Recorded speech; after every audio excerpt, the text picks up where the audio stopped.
August Nölck. This guy is a composer and a cellist who I didn't even know existed until a couple years ago. This is from his 10 original pieces, Opus 116. Number 1, Gavotte. All 10 of these pieces I've played through a couple times, but I've never practiced them. Granted, they're all student works and they're nothing challenging. However, they are musically higher quality than a lot of student works. And that's one thing I find really astounding. How is it that August Nölck's work, all his compositions really, are kind of a higher quality and certainly very idiomatic to the cello, but they have not been utilized as student works in any studio, at least that I'm aware of.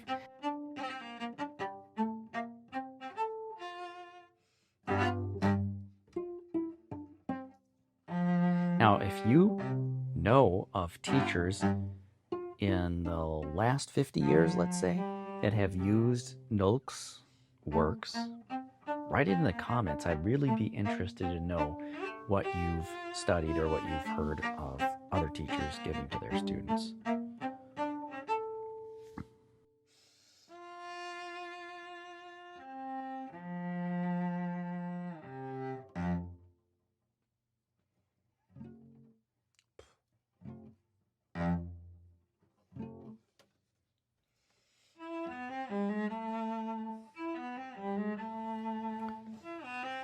On to number 2, this is Marionettes, which is a waltz.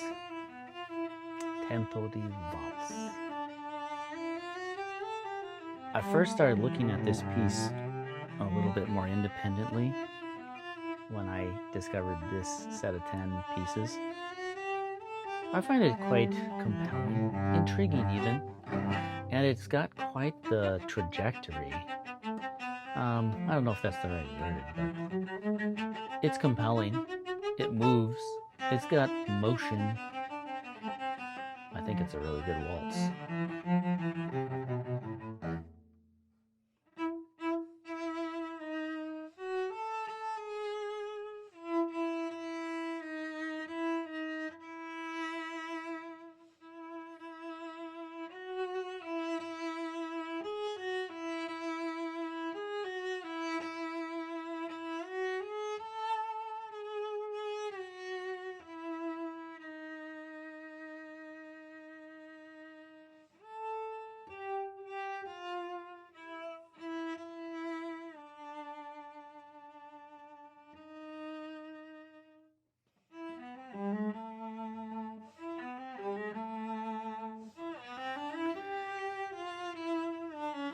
If you haven't been to my channel before, then this is a good opportunity to let you know that I have been doing a lot of, I guess you could say, forgotten cello music, at least music that's been neglected.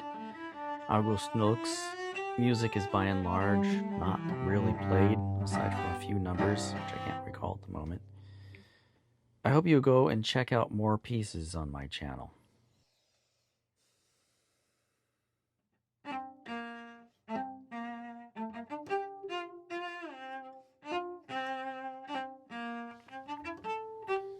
On to number 3 of the 10 pieces. This is Bagatelle. This is a charming piece, and I'm not actually sure if I'm playing it at the right tempo. Like I said, I've read through these pieces a couple of times, but I have never practiced them. It's marked allegretto. What do you think? Am I playing it too fast or too slow? I felt like it was pretty close to right as I was playing it through. Playful. It's moving. Allegretto is certainly not stagnant, but it's not pressing either.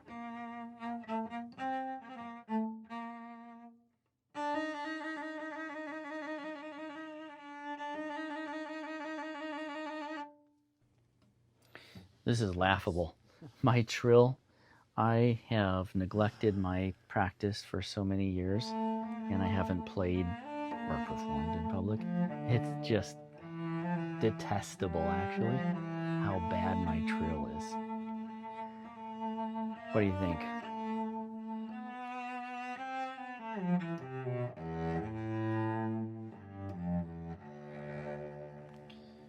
Right, it's now to number 4. This is called Legend. This is interesting to me because he actually wrote a rather lengthy piece as it goes. I think it's 2 entire pages, and all of these 10 pieces are just 1 page each. That is very nice. And this Legend here, I think, is no different. It's very nice. It's a bit short, but very, very sweet. As you can hear, it's in a darker, deeper character. It's definitely in D minor. And he utilizes a lot of good qualities from the cello.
Number 5 is a barcarolle. Now, I'm pretty sure that I don't have the tempo right on this one. I haven't played a whole lot of barcarolles in my life, but it is, I don't know, it's marked allegretto, so I was thinking it was a little faster. After a little practice, getting familiar with the pieces, it's gonna go better, and I'll get into the correct tempo. I'll get into the feel of it. It usually doesn't take more than a week of actual practice before feeling like I know or have the basic understanding of the music.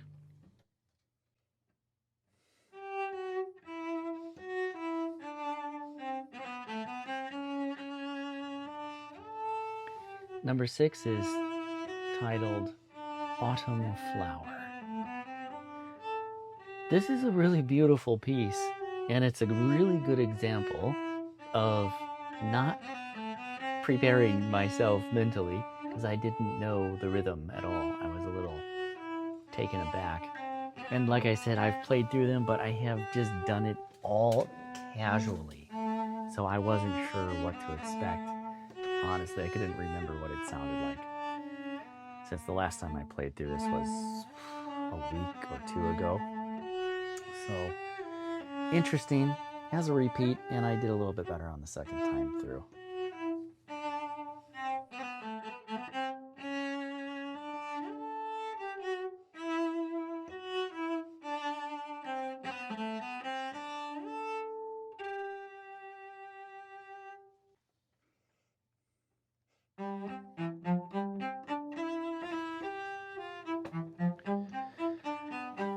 Capricetto. I guess that means little caprice. So something of a capricious, whimsical piece. This is number 7. And I may have been a little heavy-handed with the staccato-like articulation here, but it felt right. I don't know. There's sometimes when you're playing a piece or reading through it, or in my case, this is the 3rd or 4th time I've read through it, and it just felt like it should be played that way. Now, I haven't said these are actually for cello and piano, which makes sense as student works. Generally, that's the case. And I think the harmonies and the rhythm in the piano part would probably suggest something a little bit more, I don't know, whimsical rather than pointillistic like I'm playing it here for the beginning portion. That being said, I think this is a really nice piece, and I actually can't wait to put the piano part to it. Unfortunately, I think the piano part is going to be one of those computer things, new score entry.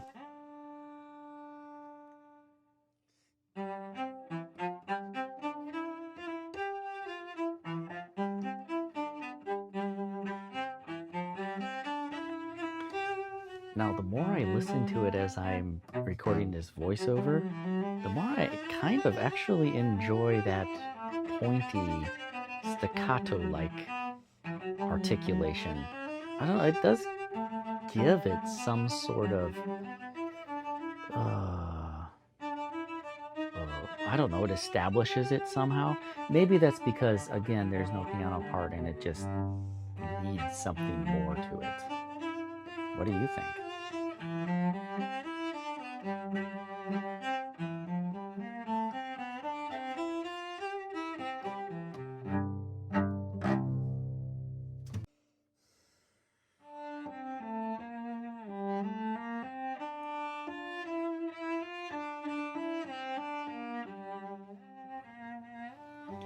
Number 8 is entitled Fairy Tale Märchen. Now, any cellist that has studied seriously, I'm sure, can tell you that as soon as you say fairy tale and it's a cello piece, the first thing that they're going to think of is, come on, say it with me, Janacek. You know, those 3 pieces. Incredible music. Hands down, some of my favorite as far as sound and just general effect is concerned. If you don't know them, go look them up. The Pohádka, I think they're called, in Czech, and Märchen in German, fairy tale in English, of course. 3 little pieces that are unfortunately little and short. But, I mean, I'm thankful he wrote 3. Now, back to this student fairy tale. Of course, this is necessarily more simple, but man, it really starts to bring the imagination to the fore.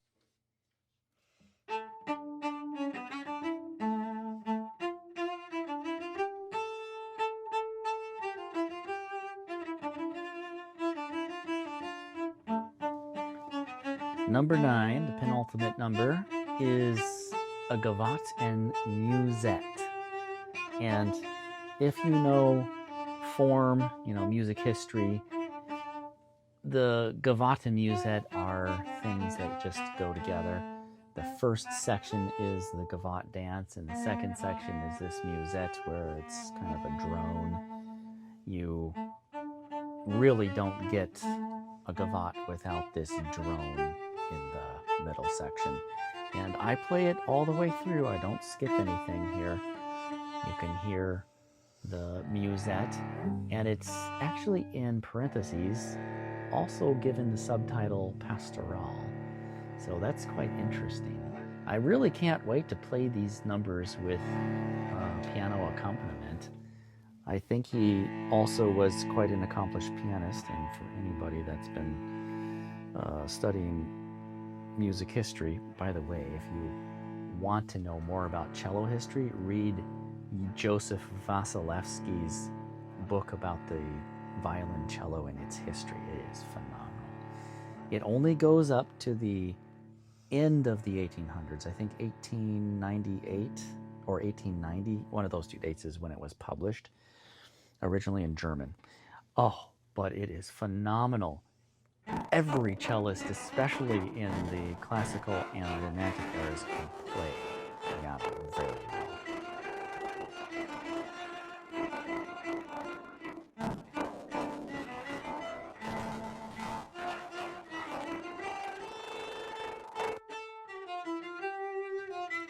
Okay, I don't know what just happened there. I'm recording this voiceover and I just heard some crazy distortion. I was not trying to do that. It sounded like it was in overdrive. I have no idea what the real terminology is, but it was not intentional.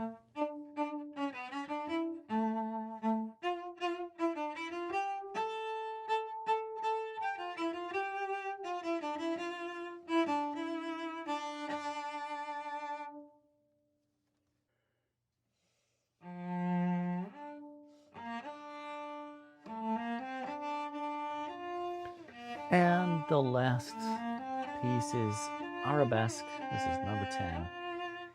Again, I confess, I don't know if I'm playing at the right tempo. It's marked moderato in 2/4. And I have to look it up. I've played some arabesques, and of course, Debussy wrote probably the most famous arabesque in modern times.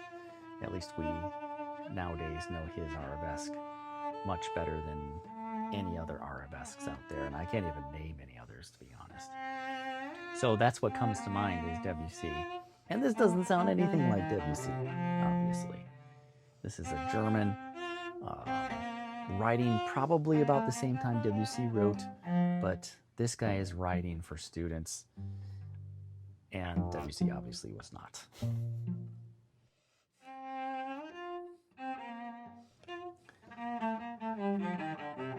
Having said that I don't know exactly what the arabesque should be played like, I do enjoy this piece quite a lot, and you might see the little smile on my face. I actually really had fun playing through this. So I hope you like these pieces. Go look them up. Thanks for joining me.